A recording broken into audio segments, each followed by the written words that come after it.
ఇవాళ కావాల్సింది మంచితనం కావాలి. నువ్వు పాడే మోసినావు, ఎవరైనా పాడే మోస్తే మోసిడొచ్చు. ముద్దాన్నావు, కొడుకు చేయాల్సిన పనులన్నీ కూడా నువ్వే చేసినావు. అరే అరే నువ్వే మాది కూడా అనుకుంటాం, నువ్వే మా నాయనం అనుకుంటాం. 59 కులాలు నీ వెంబడే ఉండేటట్టు చేస్తాం. నాకు నువ్వేమి ఇవ్వక్కర్లేదు, సమస్యల మీద మాట్లాడటానికి అవకాశం ఇస్తే చాలు. నీ వెంబడే నాకు 70 ఏళ్ళు వచ్చినాయి, షుగర్ బాగుంది, ఎప్పుడు పోతున్నా తెలియదు. అందశ్రీ గారు 64 ఏళ్ళకే పోయింది, నాకు 70 వచ్చినాయి. నేను 70 వచ్చిన నెల చూస్తుంటా, వీడు గట్టిగా నడుస్తుంటా, నా పని అవుతుందా ఉంటుందా. మా హనుమంతరావుని చూస్తే అరే 20 ఏళ్ల కింద చూస్తే అట్లే ఉండి ఇప్పుడు అట్లే ఉండాలి. ఈయనతో పాటు పాదయాత్రలు కూడా చేసినట్టు మా ఆలేరులో. సందర్భం వచ్చినప్పుడల్లా ఈ వర్గాలకు సంబంధించినటువంటి నాయకులను గౌరవించటం నాకు అలవాటు.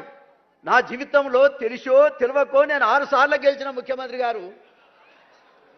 పెత్తందారుల మీదనే గెలిచిన, అది కూడా చెప్తున్నాను. నేను ఎవరికి భయం. ఒక ఎన్టీ రామారావు గారు ఒక్కడే మాదిగలు కానీ పేద వర్గాలకు అన్ని రకాలుగా ముఖ్యంగా రాజకీయ శక్తినిచ్చింది ఒక ఎన్టీ రామారావు గారు. మీరు అర్థం చేసుకోవాలి. ఎన్టీ రామారావు గారు ఇచ్చిన మళ్ళీ మాకు ఎవరు ఇవ్వట్లే. ఒకవేళ నువ్వు అందశ్రీ రాసినటువంటి పాటలో భాగంగా మా ఎక్కడో ఉన్నాడు, యారులో కనబడతాడని చెప్పిండు ఆయన. ఇవాళ నేను అంటున్నా, ఒక మాదిగ బిడ్డగా లేకపోతే దళిత బిడ్డగా మేమందరం నీ వెంబడి ఉంటాం. నేను వీకెట్టోడే లేడు ముద్దాడు. మా మాదిగోళ్ళ ఇళ్ళలో వాడు, మా మాలోళ్ళ ఇళ్ళలో వాడు, మా 59 కులాలు ఇళ్ళలో ఒక్కసారి అట్ట వండుకోనిరా. మా బీసీ ఇళ్ళలో వండు, మా సాకరోళ్ళ ఇళ్ళలో, మంగళోళ్ళ ఇళ్ళలో పండుకొని రావా. నువ్వు ఏ పని చేయకపో. ఏం బువ్వ ఎవడు పెడుతుండే, ఎవడు ఆగు బిడ్డ, ఎందుకు తొందరపడుతున్నావు. నన్ను డయాస్ మీద గింతే మాట్లాడిన చెప్పినటువంటి వ్యక్తి అయితే లేడు.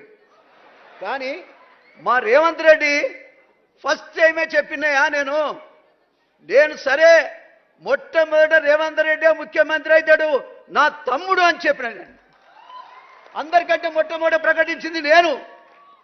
కానీ ఏం చేద్దాం, కాలం ఇట్లా గడిచి వస్తూ ఉంది.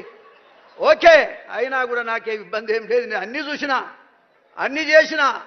ఇలా అందశ్రీ మహాకవికి మీరు పట్టం కట్టిన దానికి మా అందరికి పట్టం కట్టినట్టే లెక్క.